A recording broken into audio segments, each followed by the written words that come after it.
Morning from the block.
Are. That was obviously Fear of God live in, I guess that was Switzerland, 1987, 88. And of course, I'm joined by the Mr. Fear of God himself, Erich Killer Keller.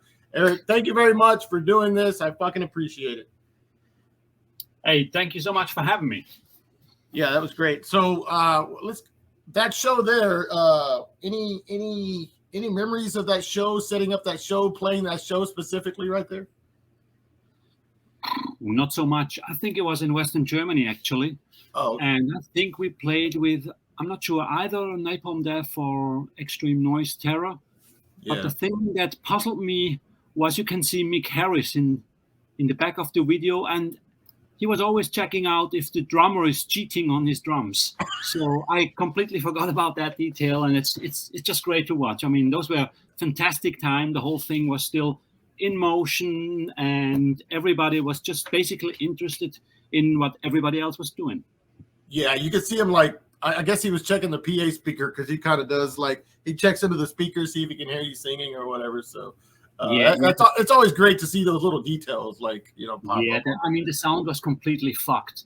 It was a very cheap backline, and I think the room was packed. I think there were people from bands like Spermbirds and other hardcore bands there. And back then, the reaction to bands like Napalm Death for us was always a bit, you know, kind of mixed. You know, some people appreciated what we were doing, and I think most people didn't quite get it. They thought, what the fuck is going on? It's just a lot of noise and a lot of chaos, and what the hell are they trying to prove?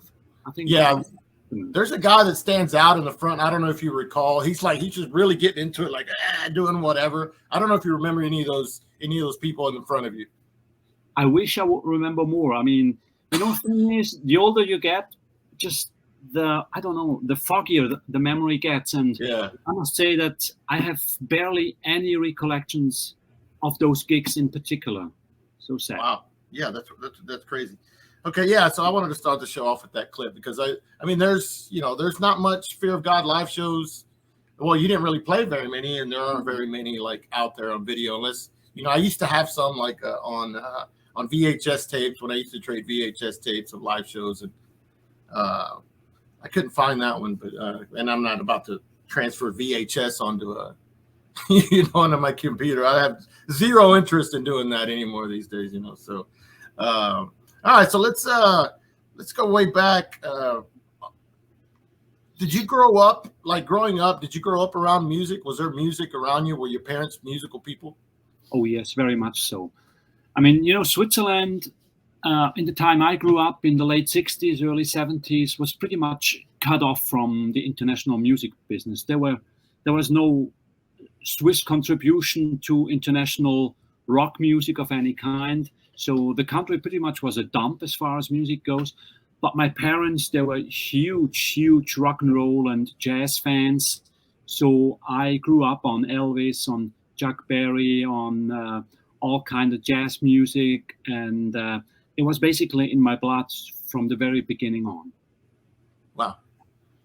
So do you recall like what some of the, like, just kind of moving forward, you know, getting into music, like deciding or purchasing your first maybe LP, whatever it was at the time? Do you remember exactly what it was?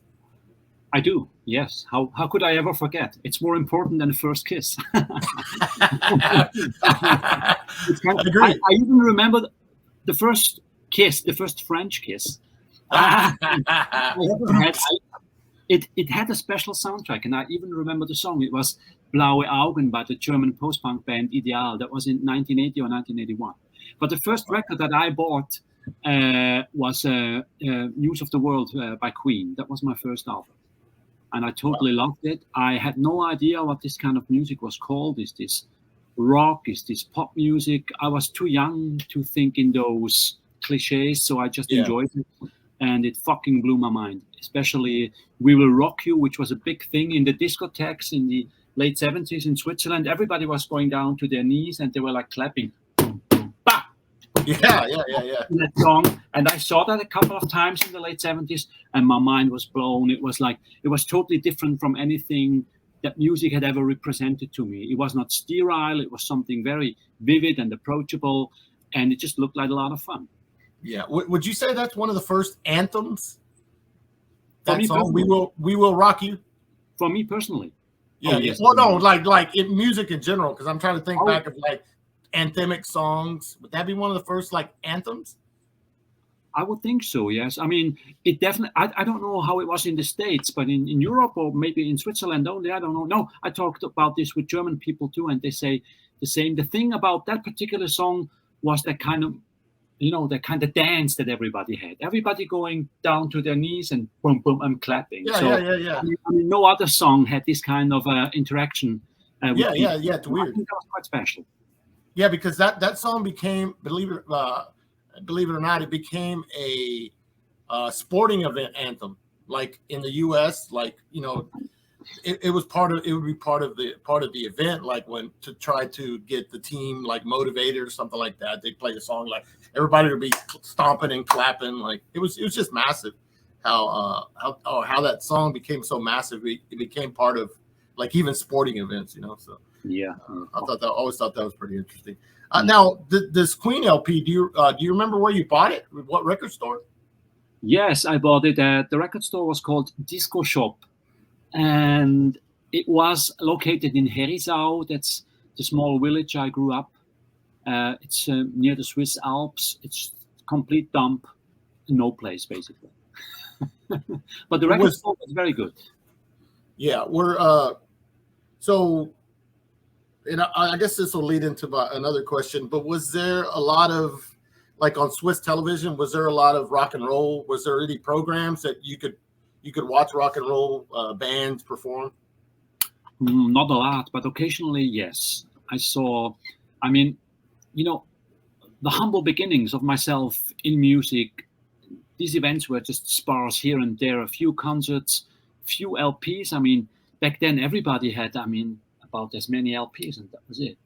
And we just bought what we found. And for me personally, I had a hard time distinguishing one record from another, because when you're very young, it just sounds all the same. I mean, clearly it didn't sound like Elvis anymore. It was more aggressive. But for me personally, it was around the year 1980 that things got really serious. That's when music popped up in Swiss TV as well and on the radio. And of course, iconic albums were released, such as Motorhead, or for me personally, very, very important in 1980 would be other records as well that just had a huge impact on my life, like Iron Maiden or Angel Witch. Yeah. There's a very famous Top of the Pops. Did you guys get that down in Switzerland? No, not me. Okay. Not me, no. Okay. I just remember that. Now, speaking of, like I said, we'll bounce around, but speaking of television shows, I believe you told me you were actually at the filming of the Celtic Frost, we say it's Celtic Frost, but Celtic Frost filming of when they did that TV show, and I think they play Into the Crypts of Rays. Is that correct? Yeah, I was there. Yeah. Can you talk a little bit about that experience? Yeah, that was crazy. I mean, I had seen late Hellhammer and early Celtic Frost at their rehearsals a few times, but until that time they had never played an official live gig. So they kind of improvised those kind of live concert situations in their practice room at the bunker. And so that TV show was the first time they ever played live. I mean, it was a how you say, it was a pre-recorded. Pre-recorded, yeah. The music was not live. Yeah. So it was kind of weird, you know, seeing the band on stage, on an actual stage for the first time, but only playing playback. But the whole thing was very funny. After the recording was over with all the bands, Destruction played there too, Thor from Canada, and a couple of other names which I forgot. And after the recording was over, everybody stole the very expensive studio microphones. Oh.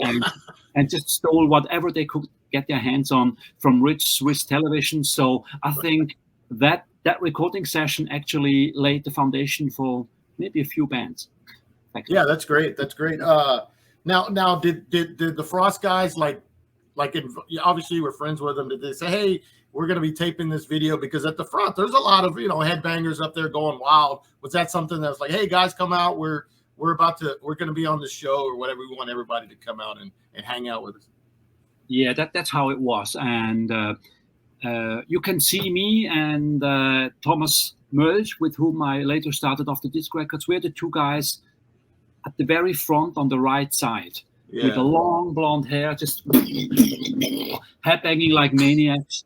And we gave everything. I remember I had such a head after the recording because of headbanging, and we were a mess.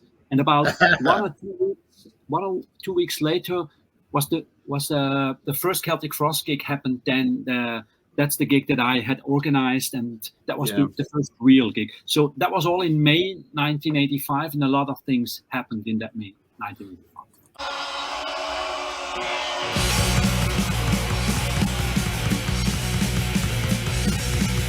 I believe, and I took some of these photos from your Instagram, but I believe this is that show, correct? Yes, that's right. Yeah, that's Reed, the drummer. Yeah, and that the backside you can clearly identify. It's Grabenhalle St. Gallen. It's a leftist place coming from the squat movement, which had a lot of punk, and that was the first metal show they ever allowed to have there. By the way, before being able to organize the show at Grabenhalle, I had to appear in front of a committee, like in Soviet Union, and I had to present the band's lyrics to make sure that they're not Nazis. Oh, wow. That was kind of wild. They hated metal. Those punks, those very intolerant, not very educated people, they thought metal is always fascist and whatnot. And So, obviously, you're one of the few people, if not one, probably a handful of people, because you mentioned witnessing HELLHAMMER rehearse in the bunker. How did you become friends with those guys? Was it just being like-minded individuals, being into the same music? How did that friendship begin? There was only a handful of people into extreme music at that time, and I think I first met, maybe not Tom or Martin, but people close to them at one of those famous heavy metal discos that were held in Zurich every 2 or 3 weeks. That was like the hanging place for everybody. There were barely any gigs, so some people just set up those metal discos where people just met and headbanged for a whole night and drank beer and hang out. And I think I made the right connections there. And I think first I met Mike Baum, who was supposed to play bass on the Satanic Rites demo, but bailed out or was kicked out. I'm not sure. I don't remember too clearly. And Ike, you can see Ike on that Swiss TV show too. He gives an interview together with Tom. Oh, yeah. Yeah, he's this crazy looking guy, long hair. He was supposedly in Celtic Frost. He was because he looked very good, very big, athletic man with a long hair and the mustache and lots of I don't know, stuff. And but he never actually played in Celtic Frost. It was just it was like a placeholder until they found the real drummer. Wow. Was there did you ever record like any of the rehearsals, like the early HELLHAMMER rehearsals? I did. I did. Do you still have them? I mean, I know you do. You don't. You're like a archivist or whatever, and you probably still have all that stuff. I sold all original Hellhammer and Celtic Frost stuff when I had a fallout with Tom years ago. Yeah. But I made some copies of it. So I think I'm one of the very, very few people who actually have a fragment of that song called Demon in Trails, which Hellhammer had never properly recorded. And I remember they played Angel Witch and even Anthrax and other cover numbers as well. And I had those recorded too. Yeah. Wow.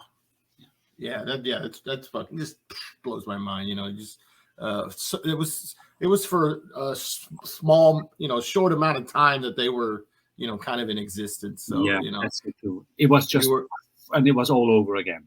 Yeah. You just happen to be right there at the right place at the right time. That's yeah, I got lucky. Yeah. That's just fucking amazing.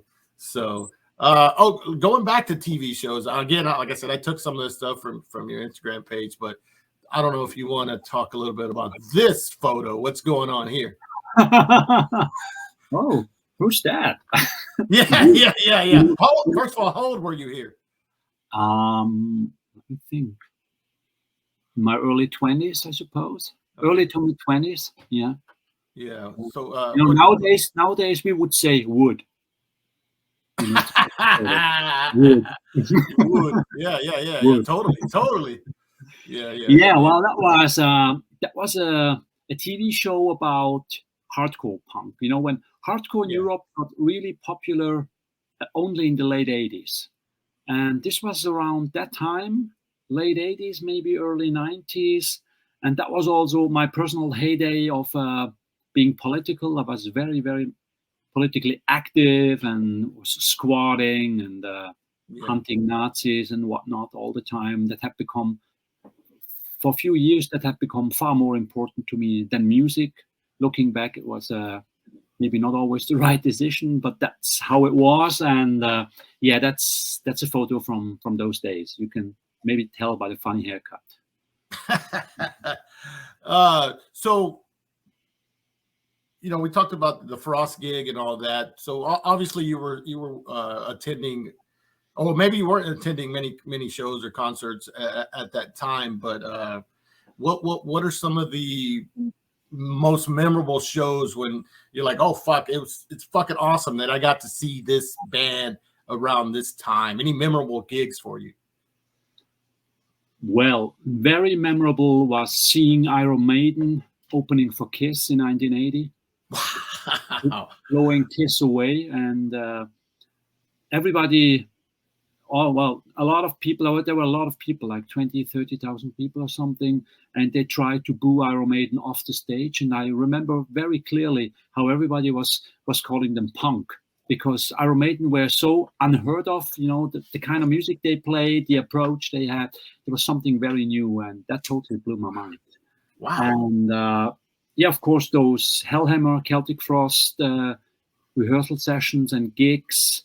Also seeing AMEBIX live in 1986. I helped in bringing them over to Switzerland in 1986. And the year after, I saw them at their practice space too. That was always a personal favorite of mine. When I felt very close to a band and the band was very important to me, I always tried to sneak into the practice room, because that gives you very unique and exquisite kind of approach to the whole thing. Yeah.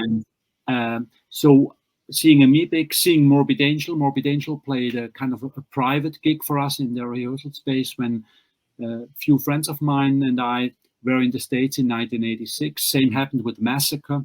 Yeah. And the WATCHTOWER in Texas. And there's so many bands, so many shows I saw. It's really hard to really memorize everything in detail. Yeah.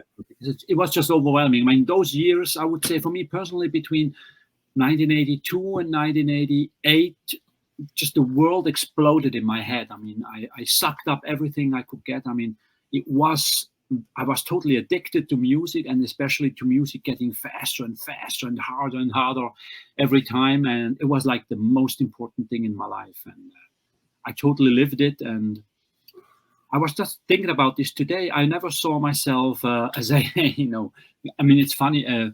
some people know me from Fear of God, but making music was never so important to me. I always saw, and I still see myself as a fan, or however you want to call it, of the music.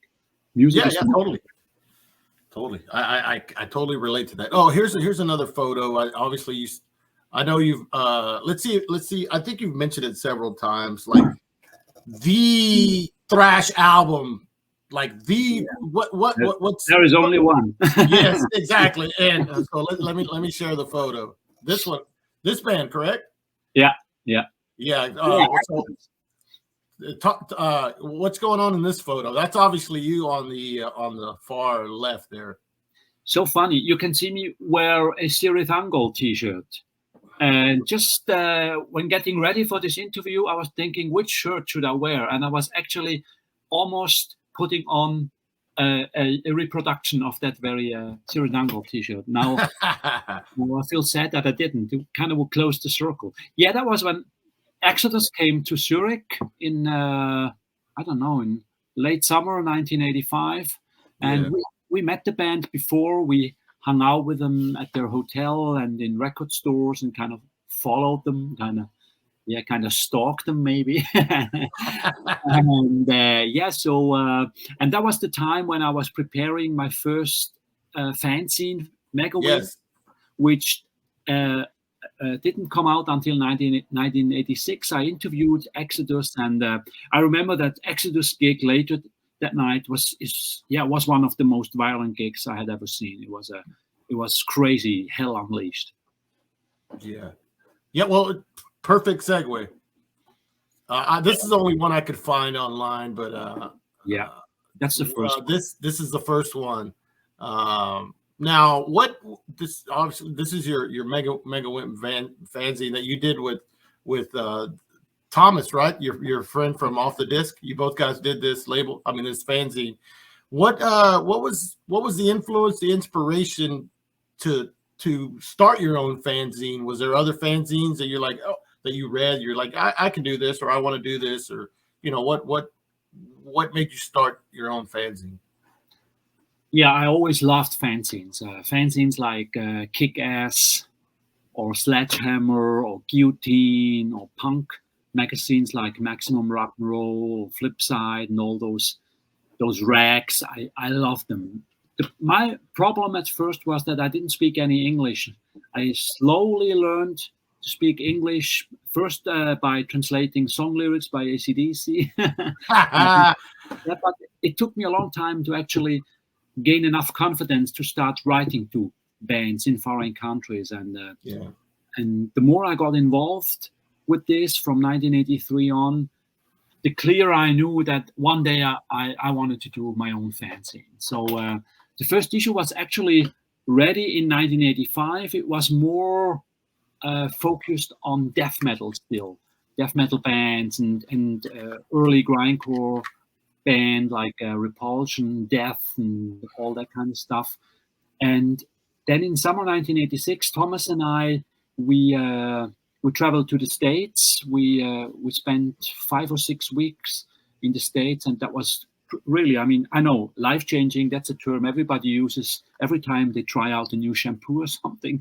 But believe me, it was really life-changing, I think, for the both of us, because we were just right at the right time when the hardcore scene died and this new extreme metal scene started to take off in the States. So we got a good mixture of both hardcore and extreme metal gigs and rehearsal sessions and whatnot. We met a lot of people, and when we came back to Switzerland, I knew I have to do something with this. So I put out this issue of Megawin. Yeah, 5-6 weeks is a long time. I know you mentioned it, and you've mentioned it to me before about witnessing HELLHAMMER. I mean, not HELLHAMMER, Morbid Angel rehearse in like 1986. That's the original guys, So that just fucking mind blowing. And MASSACRE at that time. Obviously, that was in Florida. You said you witnessed WATCHTOWER, who's from Texas, right? But any other experiences from that trip that you fondly, kind of remember back on? Yeah, we met Dan Lilko. We stayed at Dan Lilko's place. We met so many people. We met people from New York City Mayhem. I think that was before. Yeah, that was before they were called Straight Ahead. We met We met Executioner, the band that later became Obituary. We saw Massacre, Morbid Angel, Siren. We stayed with Nasty Savage, which was fucking awesome. We met Hellbastard in Hellpreacher in Texas. Oh yeah! Oh wow! Yeah, I had one of the guys from Hellpreacher. I've had him on the show before, so he's still around. Such a great band. Roger from Hellpreacher. Yeah, Roger. Yeah, I think Roger it was. And I had a lot of time with my friend Jason from Watchtower, which is just a very special guy. And we met so many people in Texas also. And then we met a lot of people in California. We saw a lot of great shows there. We saw Chromax in 1986, and St. Vitus. We saw Wehrmacht, Cryptic Slaughter, just all the hot shit.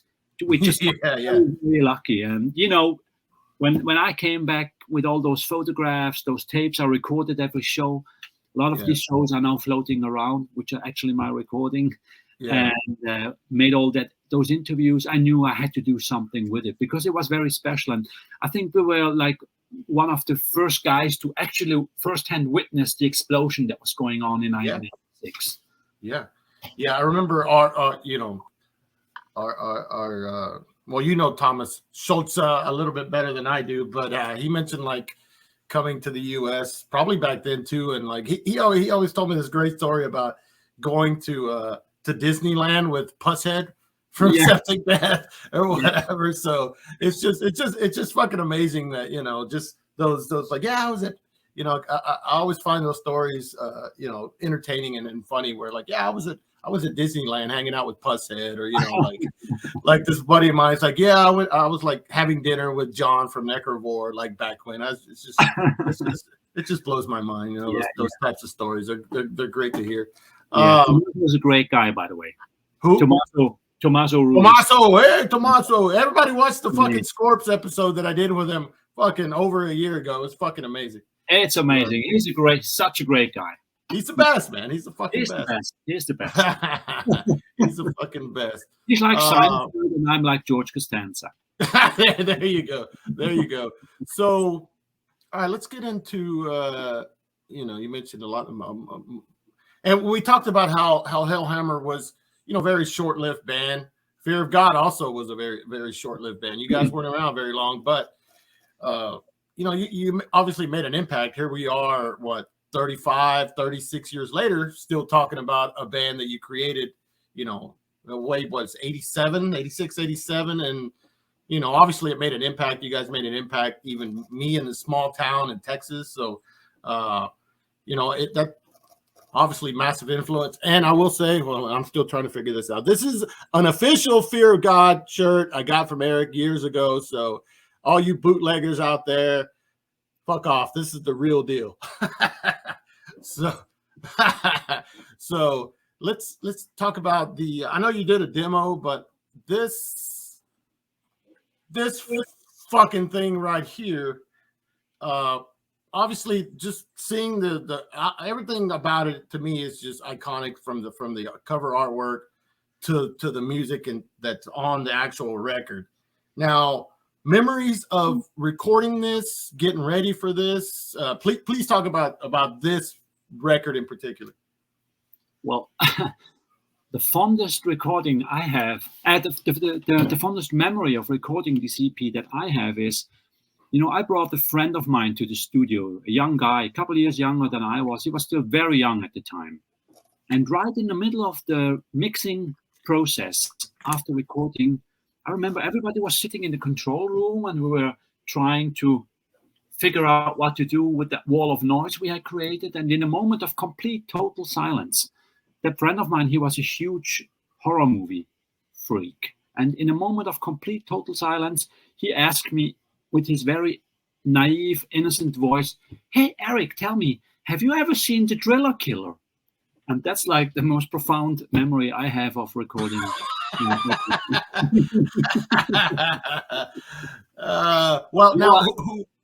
Other than that, I mean, it was funny because we recorded this at the same studio that Messiah recorded their album, which had come out just a little bit before our EP. And the studio was owned by a guy who would normally record blues bands. So when he first heard Messiah, a couple of months before he heard us, he was already shocked. But when we came in, little did he know. yeah, he was. I mean, I totally remember. Then he asked me to, just to test the volumes, the microphone. He told me, "Hey, Erich, can you sing?" And I was like, and he goes, "Okay, now can you please sing?" I mean, it was hilarious. The whole thing was great, and we just laid down everything very quickly because we had no money. Yeah. The drummer had to play on not on his own drum kit, but on a drum kit that was just standing around there. I mean, everything was far from perfect, but I think that's what led to this really unnatural, really claustrophobic, and I think even for today's standards, it's still a scary record in a way. It's just like it's too much. It's just. Well, I think. I think I've heard you say, or maybe read, you guys were just trying to push the limits to be as extreme as you possibly fucking could, and that was kind of the idea behind, or part of the idea behind the band, and I think you kind of achieved that goal, if that was a goal you had for Fear of God itself. Yeah, but it's so funny, thinking back. I mean, we were only kids.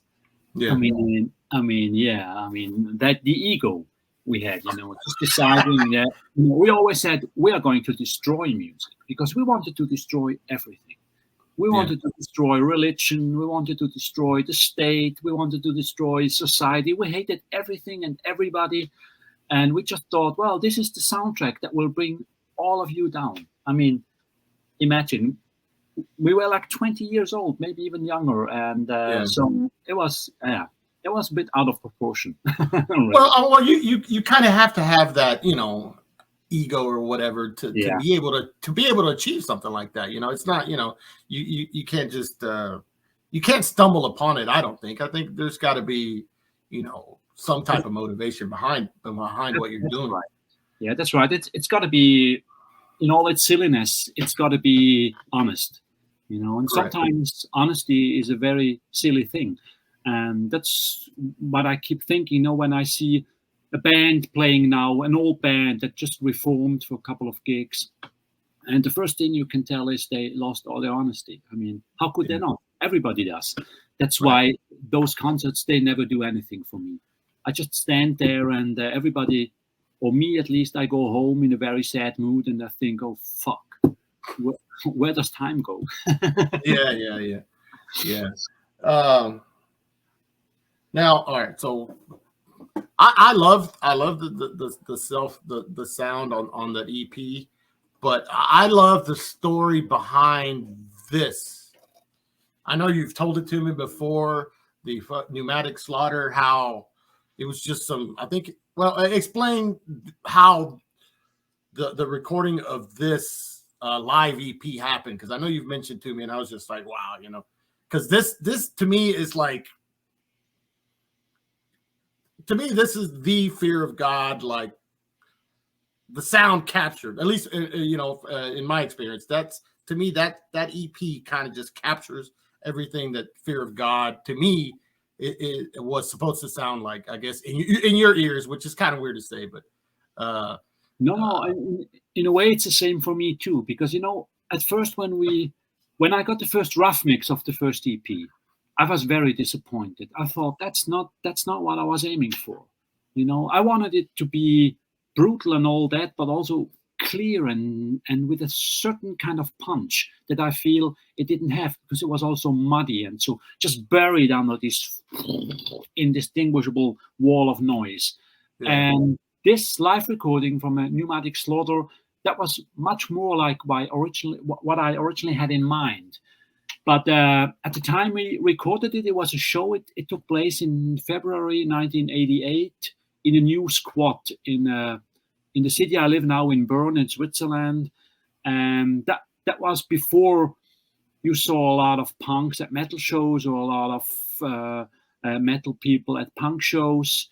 So that squad was mainly organized and run by punks, and we came there, this fresh new squad, a lot of people, hundreds of people, maybe thousands even, and I remember when we sound checked in the afternoon, and again the same thing. As soon as I grabbed the microphone and started singing, there were those punks that started to bombard me with empty beer bottles, because to them it was just so out of their concept of what music. I mean, for punks, oh, fuck the system and whatnot. But being confronted with that kind of approach, all they could do was just throw their fucking beer bottles at me. Well, of course, that was the perfect setting for us for a few hours later to go on stage and just unleash hell. And it's really, I mean, this recording to me still is, it's very emotional, because I think, I mean, there's no overdubs or nothing is strict on these recordings, and it's just, it's so fucking massive. And the good thing is there is a video footage of that show which was lost until very, very recently, and which is now being released by FOAD Records in Italy. There's a Fear of God CD, DVD anthology coming out very soon, and this show is going to be included in that. Oh, wow. But be warned, the footage, I mean, we look so, I mean, we always looked wimpy, I mean, to me, that was always part of the deal. I always thought, well, if looks are not important, then why give a fuck about it? Like wearing dreadlocks and just being very aware of your appearance, that to me always seemed so ridiculous. Maybe it's because I'm a natural beauty, I don't know. But would. Well, I mean, that goes back to the honesty aspect of it. You guys were just being yourselves. Yeah, maybe. And just think, fuck you. I don't fucking care. Looks were important when I was in metal. I was walking around with fucking bullet belts all the time and sweating my ass off in leather jackets. And I mean, hardcore to me was some kind of a liberation. And to me, it seemed to be the possibility to just not give a fuck. And that was always, I think, kind of the attraction of Fear of God, because there were these innocent, boyish-looking guys climbing on stage and then releasing something that most people had never heard before. So maybe, speaking of that video, it's gonna have the same effect, because it looks. I mean, if you only know the intensity of the audio recording, and when you see the video footage for the first time, well, at least it was so for me. These two things, they don't go together, so it's kind of irritating. But you will see for yourself. What captured that recording? What did you use for that pneumatic slaughter? We used it's a very, very rough soundboard recording, as far as I remember. That's the one source, and the other source was an audience recording. And if I remember correctly, we somehow managed to blend those two together. Oh, okay. And I think Jersey, the guitar player, made that happen at home with no equipment, nothing. Just, I don't know, maybe he had just a double tape deck and attached a third tape deck to it and just played it simultaneously or something. I don't remember, but it just sounds like. No, it wasn't like a soundboard or anything, correct? It was. The main source is a soundboard recording. Okay. Because I think I remember, maybe I'm wrong, but I think I remember you telling me that after the gig, or maybe it was this one, you guys, like, I think you had like just a cassette, like audience recording of it, and you listen. I think you said you played it and you listened to it and you were like, what the fuck? If I remember correctly, I think I remember you maybe mentioning something like that. Yeah, that's very possible. I remember that, I mean, of the few gigs we played maybe, I don't know, maybe like 15 shows or something, and practiced as many times. That's it. And two occasions really stood out. And the one was that show in Bern, and the other one was a couple of months later in Western Germany, in the city of Hanau. Filthy Christians were supposed to play with us too, but they couldn't. And that was a show that was just phenomenally brutal. It was later in the German magazine Zap, a hardcore magazine. There was a poll for the biggest catastrophe of 1988, and that was the year of a German nuclear incident near the city of Hanau. There was I think, #1 for the catastrophe. And if I remember correctly, Fear of God Live in Hanau was voted #2 for the catastrophe. Because everybody was completely losing their head. It was so violent and so loud. Yeah. It was. That would be a great hype sticker on a record. Yeah, greatest second greatest catastrophe of 1988 or whatever. That'd be fucking amazing. Yeah. That's funny. Yeah, here's a couple of shows. There aren't too many. Actually, you didn't play very much, so there aren't too many flyers floating around either. But this one to me is pretty cool because you played with Napalm and Ripcord, and you saw Jim playing bass with Napalm, which is super fucking rare, correct? Yeah. I don't remember correct. I don't remember clearly if Jim was still in Napalm Death at this point, but I saw him with Napalm Death. Yes, I did. Yeah, I think this is the one that I have on VHS. It's like because again, Mick is like in the video while you guys are playing, and it's the same camera angle and of the Napalm gig, and Jim is definitely on bass. So did you set this gig? Did you book this gig? I know you booked you booked a few gigs. Is this one of the ones you booked? No, I did not. I think that was Dave from Fear of God who booked this. Oh, okay. Yeah. Okay. And then the only other one, which I think kind of I think would have been cool to play with the one with Henry Rollins. no, with where's it at? Here it is. And I don't know if this gig happened or not, but yeah, it did happen. It's great. Indigesti, however you pronounce it. Indigesti. Yeah, that had to have been pretty fucking amazing. Yeah, that was great. That was a great show. Yeah. I think September '87. Whoa, hold on. Is that September 7th? That was literally. I think that's what that says. September 7th. So what would that be? 35 years ago, like in 2 days. Oh yeah, that's right. Yeah, that's right. Wow. Yeah, long fucking time ago. Yeah. All right. So, so speaking of breaking or just destroying music, I don't know how much you talk about this, but this destroys everything. ATTA. What you did on this, and yeah, I mean, I have a copy of it here somewhere, but I think Matthias from TNT released this, and it was just so. Yeah, talk about what made you do the ATTA project, because it's just. I mean, if you've never heard this, I mean, you think Fear of God destroyed like your fucking senses. The ATTA is like just fucking beyond that. So, any memories of doing this? Well, I remember, originally this was a 3-hour-long demo cassette, 180 minutes long. And I remember when I recorded it, that my mother entered my room several times and asked me to keep it down. Well, it goes back to, I mean, actually long before Fear of God, for a long time, I wanted to be in a band, but I played no instrument. I still don't play an instrument. I didn't know the right people. There was nobody in the band where I grew up. So I just created those one-man bands. The first one was called Apathetic. And there's a demo tape from Apathetic as well. I think it's called Tales from a Bleeding God.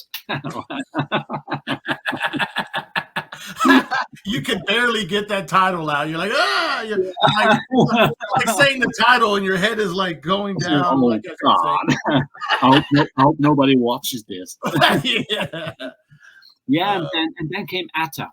And the first ATTA demos were kind of funny. I think it was profoundly influenced by SOD. I loved and still love that SOD album, Speak English or Die. I mean, as dumb as it is, it's just great, especially with those short kind of songs. I mean, those short songs are like mini operas. Right. And I loved it. I mean, the guitar sound also is crushing. And yeah, of course. Great album. So ATTA at first was more in that direction, kind of funny, keeping things short and simple. And then all of a sudden I realized that I only have to put the vacuum cleaner close to the microphone and scream into the microphone at the same time, and it creates this really bombastic sound. Yeah. And that's what I did for the next 3 hours. Now, were you under the influence of anything at the time? I don't know if you ever, experimented. Oh, no. I didn't. No. I was very straight edge. Always. Oh, by the way, that's not vodka. It's water.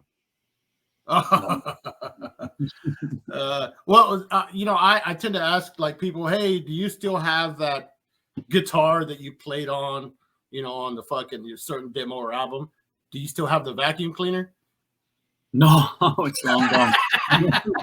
As you know, I have a very intimate relationship with vacuum cleaners and people. Yes.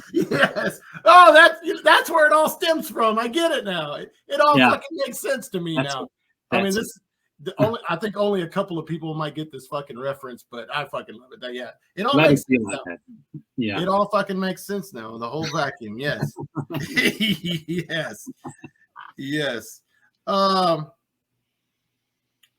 I actually have a couple of questions that were sent to me by some people that wanted it. Well, actually, you know what? I have one.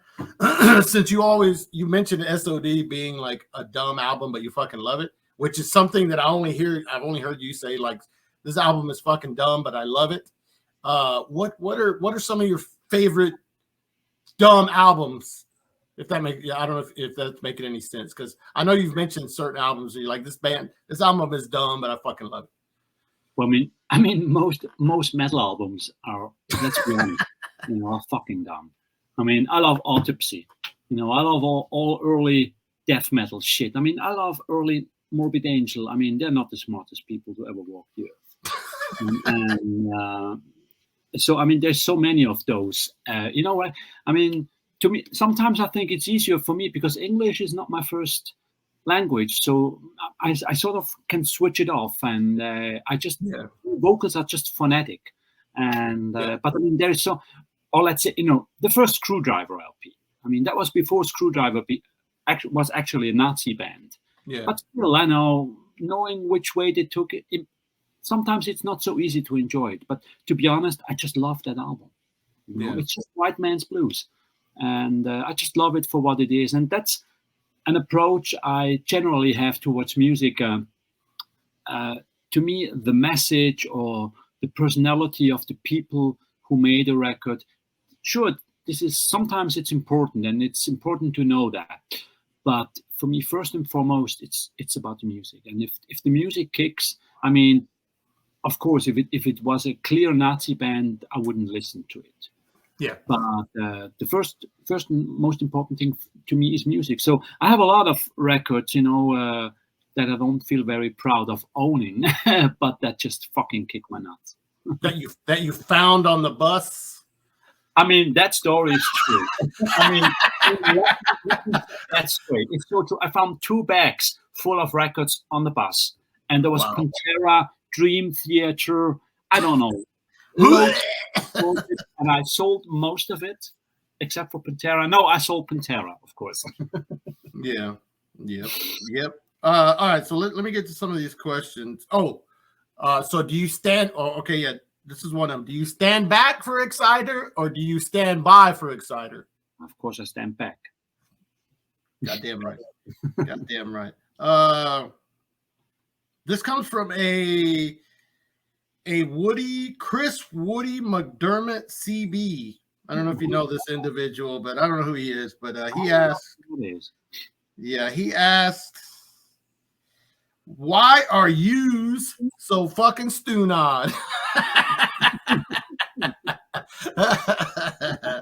You don't have to. Not me, you. Huh? He is stoned. Yes, he is. That I agree with. That's the best fucking answer I've ever had on this fucking show. That is correct.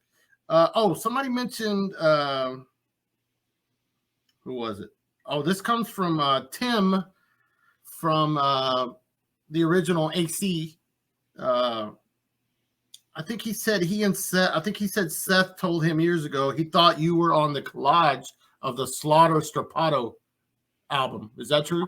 I am. Yes. Yes. Oh, you are? Okay. There you go. We got it. We got that answer. Tim and I were talking about that. So I have the record here. I'm gonna have to look at it. Yeah, you have to check it out. I'm wearing a trainer suit and a bullet belt and long hair and a bandana.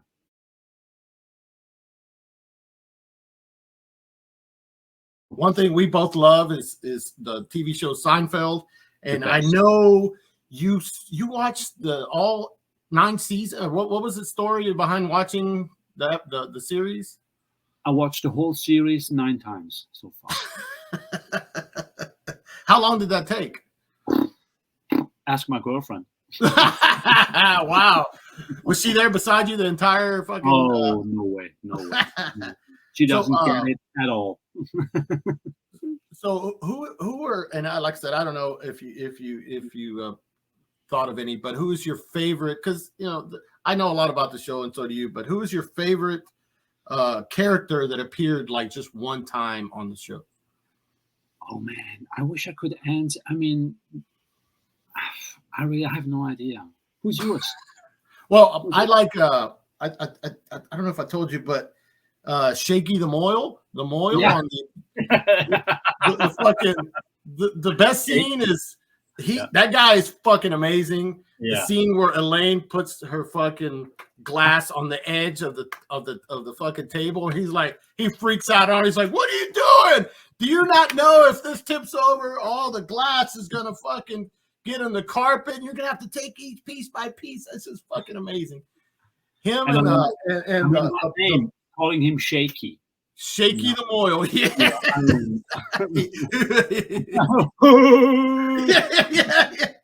Him and Bookman, the library cop. That guy was fucking amazing. Yeah, that's true. Yeah, total Chandler type. You've answered this for me, but who was your favorite of the 4 main characters?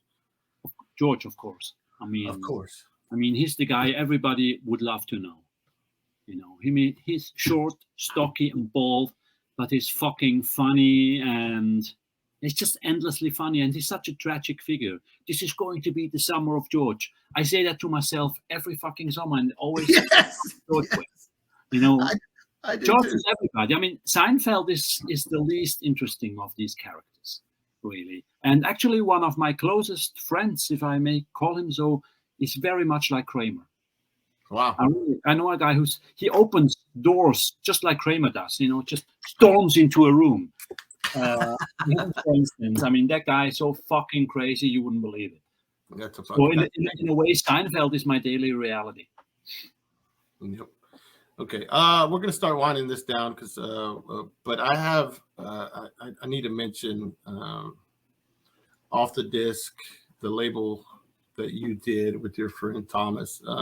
I picked up a few of the records on the label, that just a couple of them that I personally really like, and I'll run through them real quickly. First one you already mentioned. Well, you didn't mention it, but this one, obviously I got to talk about some death metal. But how did this come about after your trip to meeting him? Yes. That's how that came about.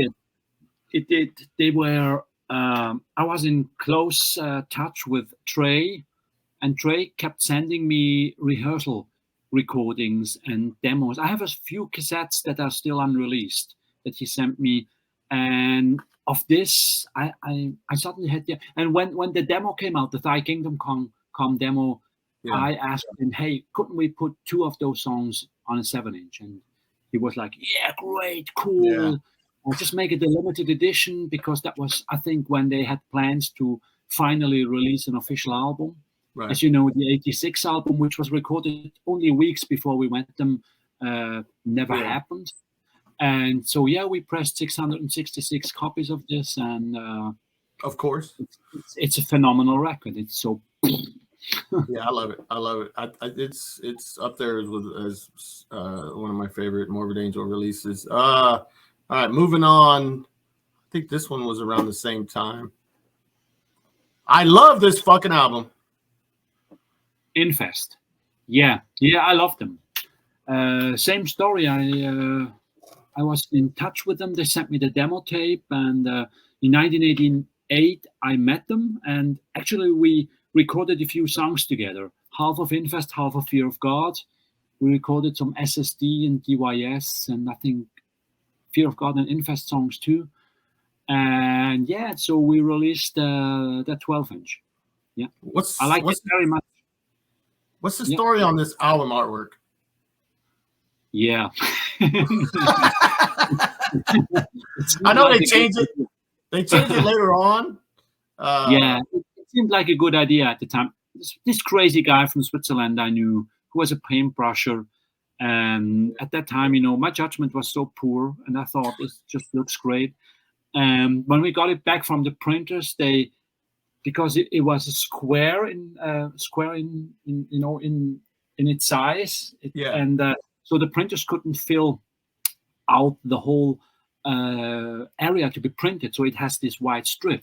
Yeah. And because we were so dirt cheap, had no money, we just accepted it instead of sending it back and saying, you fucked this up. I mean, you have to correct it. So yeah. And then later on, I told everybody that this was intentional, which is a fucking lie, because I was so ashamed of myself to have no quality control and let something as grave as this slip. Yeah, well, maybe now it adds to the charm. I don't know. Well, yeah, that's what I was gonna say. Do you, looking back on this, has this album cover aged well with you, or is it still the whole album? The whole album hasn't aged well with me, to be honest. Oh, okay. I had a weird fallout with the band, or rather the band with me, because my former partner in Off the Disc has reproduced illegally this album and other Off the Disc releases. And since I'm maybe the guy most people would connect to the label, they always put the blame on me, which is not true. I never made a cent from that label. I never got, I got like 30 copies of each release. That was it. To me, this was never money related. I mean, yeah. So, I mean, I tried to talk with those Infest guys about how it really was. They didn't give a shit, so I don't give a shit about them either. Fuck them. Yeah. All right. This last one, it's the one I love. I don't know how you feel about this 30 something years later, but I love this fucking record. Yeah, it's massive, isn't it? Very. It's just a fucking brick in your face, and I love it. Well, and this came out, what, 1990, correct? I think.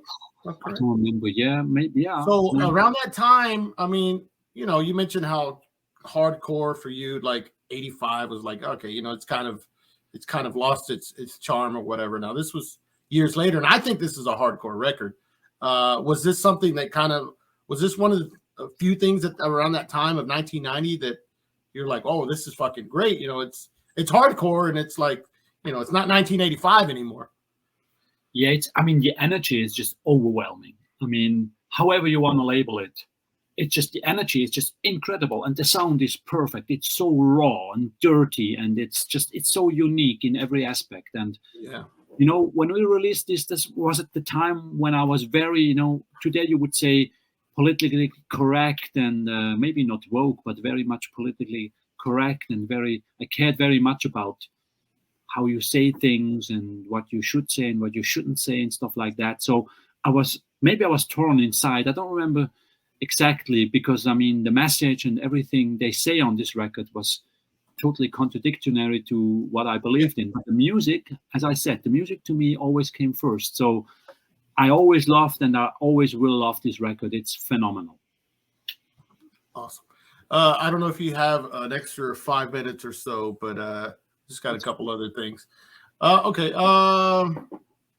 Where did it go? Where did I just had it queued up? Not queued up. Oh, you did. And I always have to bring up ACDC one way or another, because I love ACDC, first band that, you know, everybody knows. I've mentioned it, first band that I worshiped as a kid, as a 9-year-old. But you obviously I didn't get to I saw like some of the clips when you were interviewed. Was it like 5 years ago now, where you were interviewed? I think it was on some kind of TV program over there, and it was all about ACDC, correct? Oh yeah, I remember. Yeah, I remember. Yeah. What you know, obviously I couldn't understand it, but I thought it was cool. How did that happen? If people that are watching this, you know, all over the world, they can, you know, will be able to understand it can watch it. But I think it's still, I think it's on. Is it available online anywhere for people to watch? I don't know, but I think so. I'm not sure. Okay. Yeah, Okay, I'll look it up. If I can find it, I'll put it in the description if anybody wants to watch it. But it was, how did that come about? And kind of explain what it was about. It was the occasion was ACDC playing in Zurich that year. I don't remember exactly what year it was. 2015, 16, something. Yeah, it was like a while back. Yeah. And actually, it's the second biggest paper in Switzerland. And they asked me because they had heard of me and my ACDC collection, and they got in touch with me. And there's this very famous Trump supporter in Switzerland, a right, very maybe extreme right politician and journalist.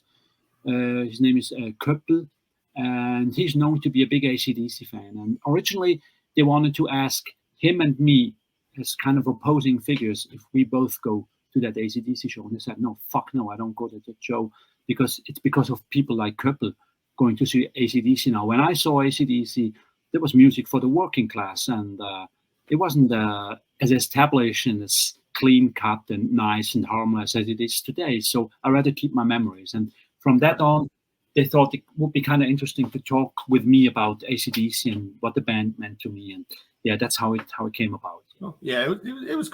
I thought it was pretty fucking cool. All right, last thing I remember when you were putting together I think A Fear of God. I don't know if it was some type of release with FOAD, and the way you described Fear of God, to me, it stuck with me. I always thought you put it perfectly. How you described the band. I think you used the word amateurs. Yeah, you know what I'm talking about. Can you? I would love to end the show on that, because that to me that you kind of summed it up perfectly. I don't know if you can recall what you said or how you described it, but can you share that with us? Yeah, I mean, it's pretty simple. The word amateur comes from the Latin word amare, which means to love something. And that's what we always were, and that's how we saw each other, and that's how I still see myself. First and foremost, I'm an amateur. Whatever I do because I love to do it, not because I have to, unless I really, really, really, really have to, but I try and do my best and always just do and put my energy into the things I love. And I don't care so much about what comes out of it, how much money you can make, or whatever. It's, I would put it like this. To me, music, the story of music, the role of music in my life is just a matter of love and nothing else. That's why I'm an amateur forever.